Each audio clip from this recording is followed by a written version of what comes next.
Welcome to the weekend edition of the Fast Five by Fear and Greed. I'm Michael Thompson, and hello, Sean Aylmer. Hello, Michael. Sean, on weekdays, it's all about the Fast Five, the top 5 business stories in 5 minutes. On the weekend, we are still going to keep it to 5 minutes, but we're going to pick out the biggest story of the week and the sleeper story, which is one that's flying under the radar a little bit.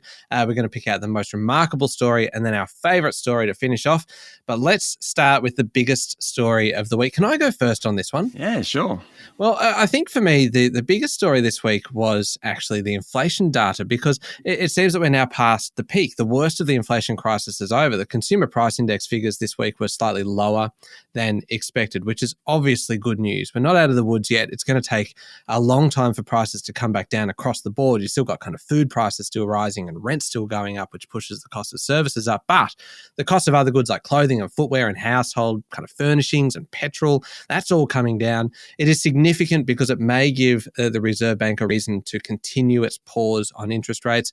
Obviously good news for struggling mortgage holders.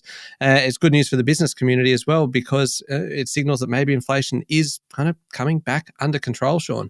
Yes, let's hope so. My major story for the week was the fact that the federal government's changes to immigration policy, particularly around highly skilled workers. Biggest overhaul in 30 years. And in short, the government wants to fast-track highly paid permanent skilled workers into the country. All sorts of changes. Inbound skilled workers won't be bound to their employer, making it much easier for highly paid workers to enter the country and start working. The points test that's used for permanent skilled migration will be dropped.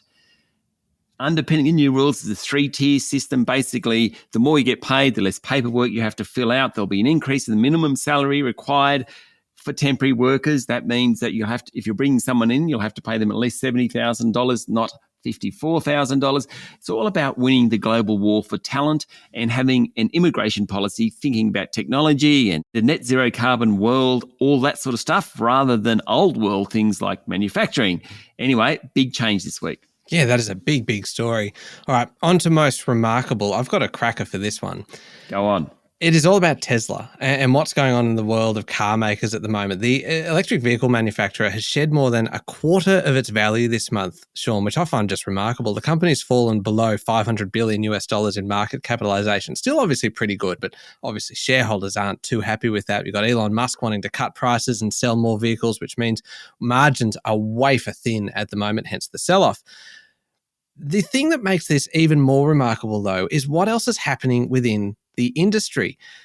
Sean, you've got Ford and General Motors are the 10th and 11th largest car makers in the world, respectively, about 1/10 the size of Tesla. The number 2 car maker, Toyota, is about 40% the size of Tesla. It's just, don't you just think that is just extraordinary, and just shows that there is this complete changing of the guard happening in terms of vehicles? Yeah, amazing story, that. Yeah. Look, sleeper story this week, Sean. What have you got for us? Something that's maybe going to be a bigger story down the track, or maybe not getting the attention that it deserves? Well, in the investing world, mine is a massive story which could well influence individual investors as well as super funds. The $200 billion future fund is changing tack, saying the era of easy money is over. It's shifting to a more stock-picking basis. That's not really new news, but the fact that Australia's sovereign fund this week said it's better to try and pick winners rather than go with the market is very, very important.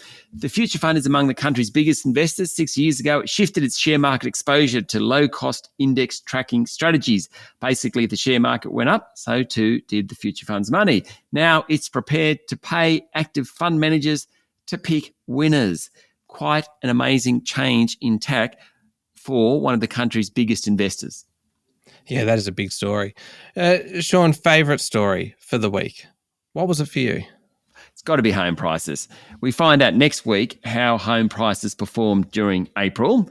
But let's, for the time being, just enjoy the good news. Well, good news if you own a house. Falling house prices have stabilised, and this week both Westpac and ANZ, the second and third largest home lenders in the country, said they thought prices had bottomed. Then we spoke to Gareth Aird, head of Australian economics at the Commonwealth Bank. He hasn't quite called a bottom to the market, but he's definitely thinking about it. Commonwealth Bank, of course, is the country's largest home lender. Basically, it's about immigration and strong demand putting a floor under prices.